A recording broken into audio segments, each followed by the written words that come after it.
Hello everyone, welcome you all once again to this online session. In today's class, we'll be continuing with this chapter, that is chapter number 9, Force and Laws of Motion. In the previous class, you have already learned the definition of force, balanced and unbalanced forces and all. Let me do a quick recap of this and then we'll proceed further. See, force, the push or a pull on an object is said to be force. We need to apply force in order to set an object which is at rest to the state of motion, in order to bring an object which is already in state of motion to the state of rest, in order to change the direction of motion, in order to increase or decrease the speed of a moving object, right? So applied force brings a change in the direction of motion, in the position, in the speed of motion of the object. This is what we have learned. Okay. Now this force is mainly of two types, that is balanced and unbalanced force. What is balanced force? When the force acting from two opposite directions are equal in magnitude, we call that force as balanced force. Unbalanced force can be defined as a force acting from two opposite ends, unequal in magnitude.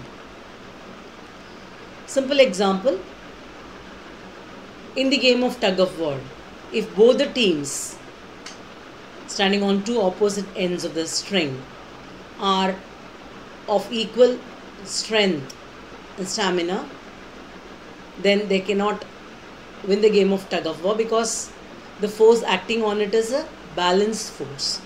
The forces acting on the object is equal in magnitude, though they are opposite in direction. If one team is weaker than the other team, then they can easily win the game, because here the forces are unequal in magnitude from two opposite directions. So unbalanced force brings about a change in the position of the object, or unbalanced force help us to do any kind of work. Okay, so balanced force cannot set a stationary object into motion. It cannot change the direction. It cannot bring about a change in the speed of the moving object, whereas it can change the shape of an object. Whereas unbalanced force can help you to change the position, change the direction of motion of the object, bring about a change in the speed of the moving object. So unbalanced force help us to do any kind of work. So we need this kind of force to do our day-to-day activities, like you're playing, swimming, pushing, pulling, stretching. For all these activities you need to apply force, and in order to do any kind of work, the applied force should be unbalanced. So learn three things here. Definition of a force: the push or pull acting on an object is said to be force. When the applied force from two opposite ends are equal in magnitude, we call that force as balanced force. When the force acting from two opposite ends are unequal in magnitude, we call that as unbalanced force.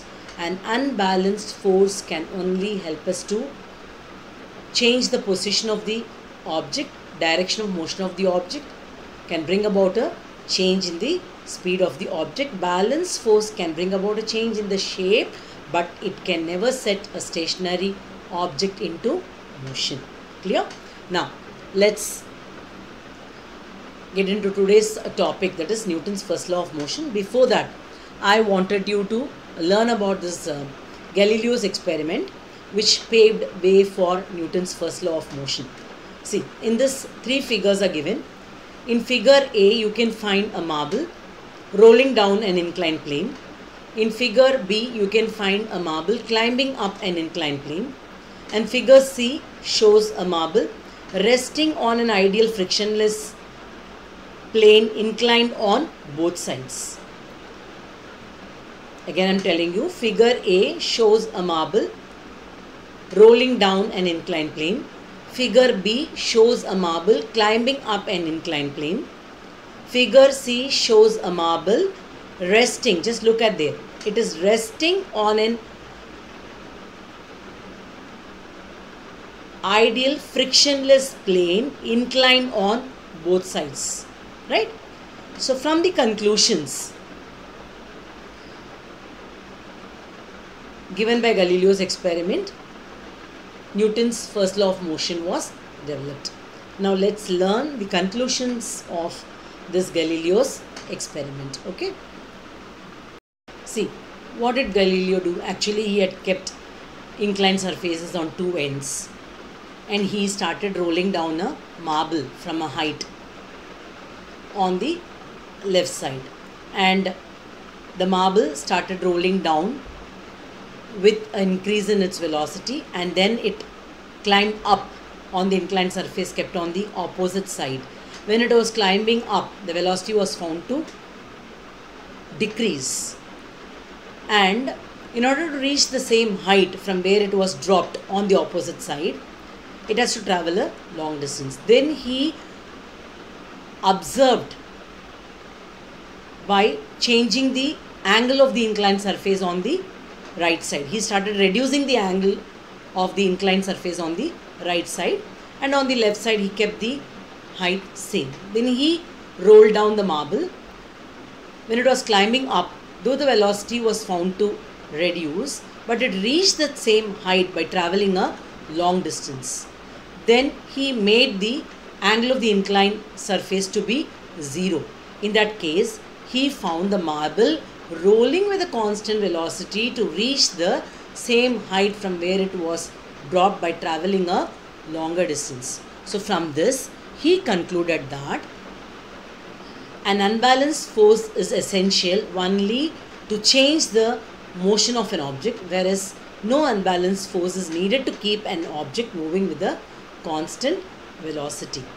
So whenever a body is moving along a straight line path, will continue its motion in that same straight line path in the same speed unless it is acted upon by an external force. Clear to you? So this base given by Galileo helped Newton to develop his 3 laws of motion.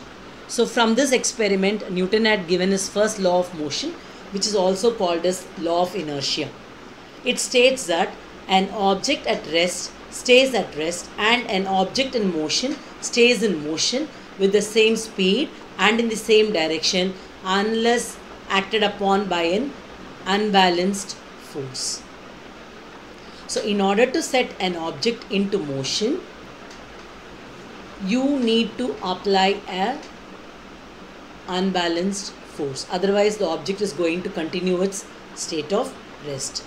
So the first law of motion states that an object at rest stays at rest and an object in motion stays in motion with the same speed and in the same direction unless it is acted upon by an external unbalanced force. Clear?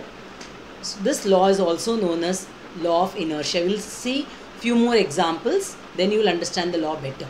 See, first we will see the examples and then I will tell you the meaning of inertia. Inertia can be stated as the tendency to resist the change. Okay, just see these examples. See, when a car is suddenly started, the passengers in it fall backward. This you must have experienced in your day-to-day life. When you are sitting inside a bus which is about to start its movement. When it gets started, you all will get a jerk in the backward direction. Why? Because your body was at rest when the object was at rest. When the bus or the car was not moving, your body was at rest. When the object is set into motion, your body has to set itself to move along with the motion of the object. So it is resisting that change. It cannot accept that immediately. So you are experiencing a backward jerk. So when a bus or a car starts suddenly, you get a jerk in the backward direction. because your body is not willing to accept the change. This tendency is what is called as inertia. When you are inside a moving car or a bus, when it stops suddenly, you will experience a forward movement, means you will fall forward. This also you must have come across in your day-to-day life. When a moving bus or a moving car stops suddenly, you will fall in the forward direction. Why? The bus or the car which was in motion, at that time your body was also set into motion along with the motion of the object. So when the object is suddenly brought to rest, your body is not willing to accept that change. So you are showing a forward fall, stating that you were also in motion along with the motion of the bus. So this tendency is what is called as inertia. The fruits or leaves fall down when the branches of tree are shaken, sudden change happening to it. Whenever you want to dust a carpet or a bed at home with a stick, what happens? The carpet starts moving, but the dust particles in it remain there only due to inertia. It will not accept the change.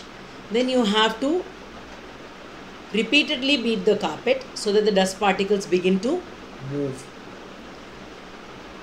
One more example, whenever you try to get down from a moving vehicle, your body cannot come to a standstill position immediately. You will be moving in the direction of the bus or the car. This you must have seen in your local trains. Some people, before the train stops, they will try to get down on the platform. At that time, you cannot find them standing erect. They will also move. Though they had get down, they will start moving in the direction of the train, and then only they will stop. An athlete, after reaching the final point, you cannot find him come to a standstill position immediately. He will run because